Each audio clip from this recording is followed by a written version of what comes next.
What's up, guys? Welcome back. Welcome back. So now, today is the day we are going to be swapping out these bad boys, the engine mounts. So far, we did the trans mount yesterday.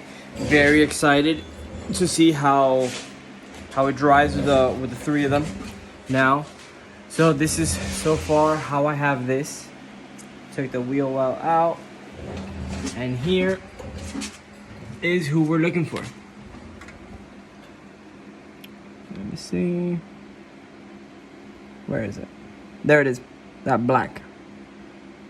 Let me see if I can hang this up actually. Alright. So right here, that's the engine mount.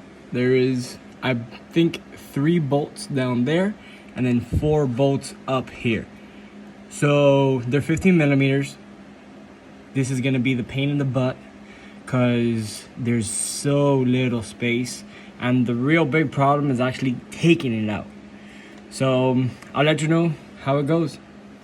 So we were able to get the last bolt out. All of them I was able to actually break per se through up here. 3 of them I was able to take out through here.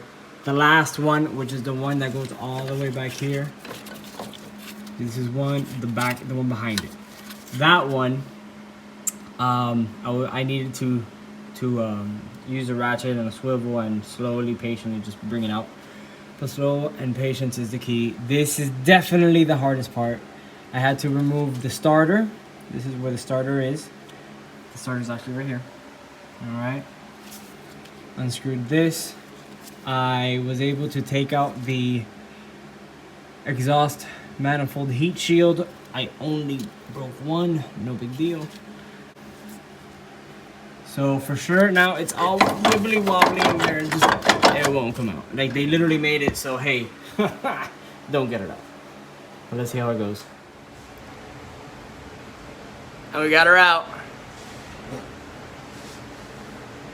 By all sense of the word, this is not fun.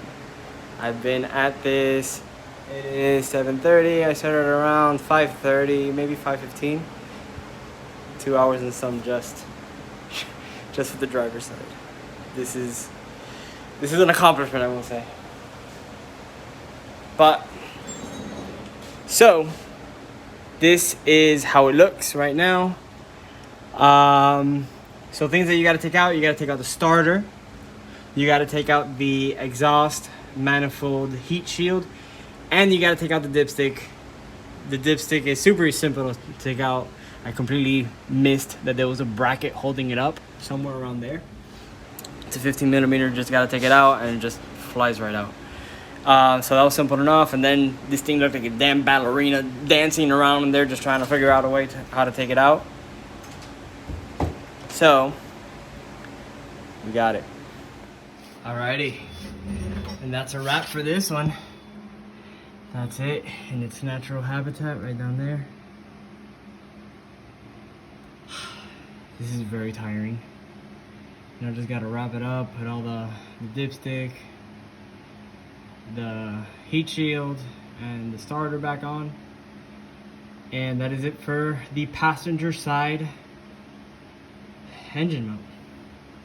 That's it right there. Look at her in all her glory.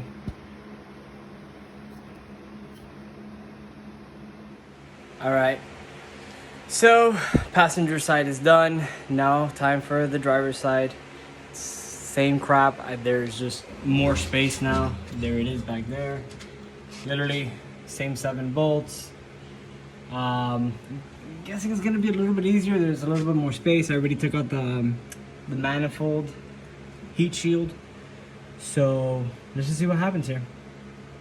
I'm hoping that it's gonna be much easier because there's a little bit more space to work. But let's see how it goes. All right, guys, it's a brand new day. Yesterday, I ended it up at around 11. Remember how I said that this was gonna be the easier side? That was a lie. They are both competing for who's more difficult. Both pitas. I had to literally disassemble this one. I had to, by the grace of God, I was able to get it kind of like wedged into place and take out the 2 bolts that were here that then just dismantled everything to be able to. Here it doesn't fit. Here it doesn't fit. Here it doesn't fit. Anywhere under it does not fit. It needs literally to be disassembled. It does not fit unless you take out a million things. But yeah, and to my surprise, this mount was completely shot. Completely shot. I didn't think it was that bad, but yeah, that one's gone. So I'm pretty sure it's gonna be a huge difference now. So now installing that one should be fairly simple, just like the other one, and straightforward. So it's been a few days that I've had the engine mount installed. Let's take it for a spin. All right. So the engine has warmed up just a little bit. These are the cabin noises. Maybe you can hear it. A little bit of panel stuff going on. Maybe, not much. It doesn't bother me because I'll show you. Once you put it in gear and you're coasting, it's basically gone. And all power goes to the wheels. There's zero hesitation.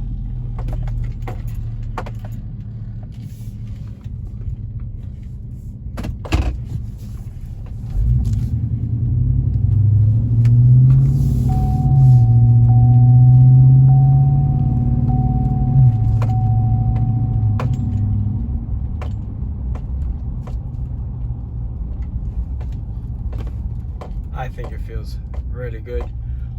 Well worth the extra money. I think it was about, from the AC Dalcos to the summer racing mounts, about $150 more.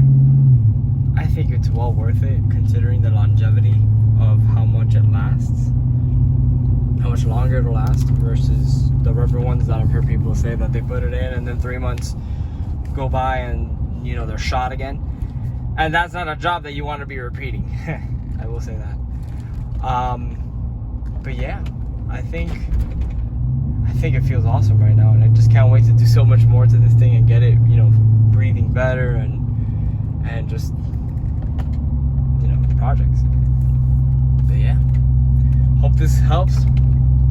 I sure am enjoying this, and can't wait to do more projects. So guys, it's been a few days since I did the mounts, the transmission mount and the engine mounts. So far, I've driven 20-30 miles, not much, but you can definitely tell the difference. I'm loving its responsiveness. It's not hesitating on where to go, where to be. The shifts feel so much firmer and at a more timely. Sometimes it was like, didn't know where to go, would shift a little bit prematurely. I don't know if it's psychological, but it definitely just feels more put together, just a more pleasant drive. In regards to the vibrations, I will say that it is there, but it's not earth-shattering vibrations that it's very, you sit down, you're calm, you're at a light, the brake is on and you kind of feel if you have any loose panels or something, those will start shaking. Nothing too much. But I would definitely will say the name of the game with this job is patience and creativity. Out of the 14 bolts, no 2 of them come out the same way.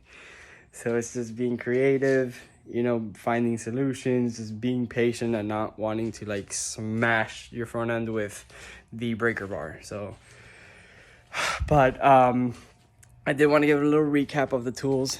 It's not much. It's just the clip puller, definitely the breaker bar.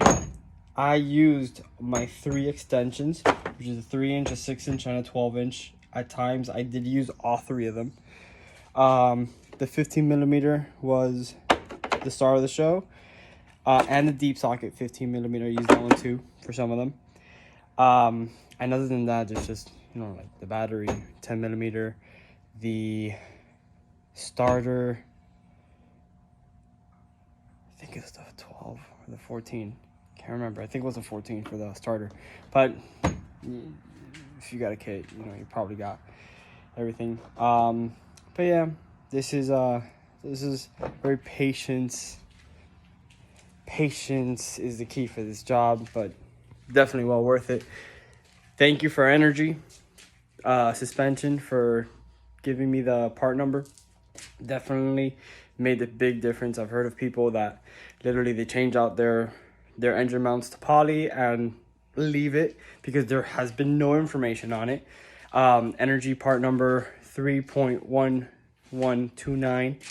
That's the one for the Silverado 2011 4x4 crew cab.